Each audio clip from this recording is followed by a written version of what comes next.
बेयावनो खुलुमनाय थाबाय फंबायमोननि सायाव दिनै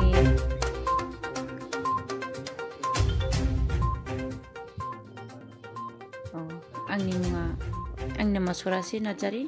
जोङो दा बेहाय राजगड़आव दङ राजगड़आव इन्डास्ट्रि आंनि न'आबो 2 नं बरफुख्रि आब' इन्डास्ट्रि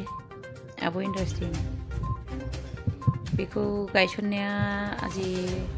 30 बोसोर जाबाय आं बिदि गायसनजेननाया 30 बोसोरनिफ्राय दा रानिं 20 बोसोरसोआव 25 बोसोरसोआव हाबगासिनो रानिं ओरैनो दा साबोसे माने सेंग्राफ्रा माबा दङ 15 जन दङ ओमफ्राय सिख्लाफ्राबो 16-17 जन दङ दा सेंग्राफ्रा बेंगलनि ओमफ्राय सिख्लाफ्रा जोंनि बे आसामनि लकेल बेहाय जेनेबा जों खाथि अरुणाचल बर्डारखाय जोङो सेस अरुणाचलनिल' जि दायो निसि सोब जाथिनि जि दाजोबो जोङो दख्लानि गाल'नि आबरनि माने हार जाथिनि जेखौ नांगौ बेखौ मोनो आरो ओमफ्राय इन्दि सि दायो दख'नाखौथ' दाथ'वाखै दानायालाय हलसेलावबो हरो रिटेलावबो हरो ओरै फ्रायनो बांसिनानो हलसेलाव हरनाय जायो बे खामानियाव गोबां बोसोर आगान होबोबाय बेहाय उइभिं खुलिजेननायाव सरकारनिफ्राय माबा मोनसे अनसुंथाइ मोनदोंमोन ना आं बेयाव सरकारनिफ्राय जेबो अनसुंथाइ मोनाखै आङो आंनि जे बेक्ति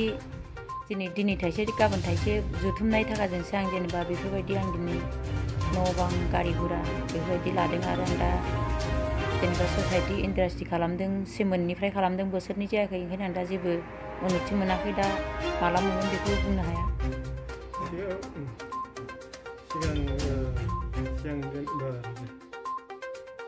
सिगांफोर मादैया माबाफोर मावजेनदोंमोन नामा आं सिगांथ' जोंहाथ' जेबो मावाखै मावनायालाय बेखौनो आङो जिखौनो दाबाय थायोमोन एम्फौफोर फियोमोन दाउ अमा लायोमोन बेजोंनो आं जेनेबा एम्फौ फिनायावनो बहुद थाखा फैसा खामायनो हादों आरो आं ना हा लानो हादों मोसौ बायनो हादों हा बन्दक लानो हादों गायग्रा गुग्रा माने फारसेनिफ्राय आं एम्फौजोंनो थोजासे सम्पति खामायखादोंमोन आरो सिगाङाव आं दा लुगैगासिनो लुगैनायालाय मोनबाथ' मोजां आरो बेनिफ्राय देरसिन खालामनो सानदोंमोन गोदोना थानाय सेंग्रा सिख्लाफोरखौबो एसे गोसोआव गुदुं खालामनो सानदों दाबो खालामगासिनो किसुमानफ्रा जोंखौ नुनानै सोरजोंबा जगाजग खालामदोंमोन मादैया बे सरकारनि अनसुंथाइनि बेलायाव खालामनायाथ' रावजोंबो खालामाखैमोन बिदिनो गावसोरनो फैयो मालाबा बेनिफ्राय गावसोरनो फैनानै आरो मा सानफिनोथाय जेबो जबाबखौनो लाफिना हारसाफोरनि खोथाना आरो बर'फोरनो होनो एसे फानजायो सोरखारनिफ्रायथ' माथो बुंनो रोंबावनो जोङो दा हिसाबावथ' जोंखौ जेनेबा सोब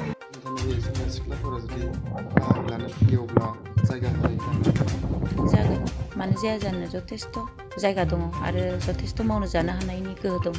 जोंनि बर' लाइमोन सेंग्राफोर सिख्लाफोरा आरो बे खामानिखौ जुदि जोङो सोलाङोब्ला माबायदि बिदिनो सानसे साननै फैग्रोनानै बिदिनो माखौ हायो बेखौ माखौ मावगोन बेखौ एसे गावनि सायावसो नालाय गासिबो गाव मावनो हागोन होनबानो हायो गावनि गोसोआ थिगानो गावनि थिग जानांगोन गावनि गोसोआ थिग जानांगोन होनबानो गासिबो मावनो हायो आङो फार्स्ट टाइमनिफ्राय बिदिनो आखाइजों दायोमोन खुन्थिसे खुन्थिनै बिदिनो दिनै मोनसे गाबोन मोनसे दानानै दिनै बेसेबांसिन एरलांबाय आरो दा मेसिना 15था दं मेसिन गंसेनि बेसेना जेनेबा गासै सिटिंआव 1 लाख थाङो 1 लाख बारा थांसिगोन एबार आगरनि दामावथ' एसेग्राबो दाम नङामोन नालाय मासावथ' जोंनि इनकामफोरखौ एसेग्राब जानाय जायैखौथ' जों मिथिला जेनेबा जों हिसाब लाया नालाय न'नि नालाय जेनेबा काउन्टारफ्राव बेलेग मालिकफोर दोनबा बा बेलेग सेलमेनफोर दोनब्ला बेफोरखौ एसे मिन्थिनो हागौ दा जोंनो दाङो जोंनो बाहायो नालाय एसेग्राब बेफोरखौ हमनानै मोनाखै आरो थायो थानायालाय जथेस्थ' थायो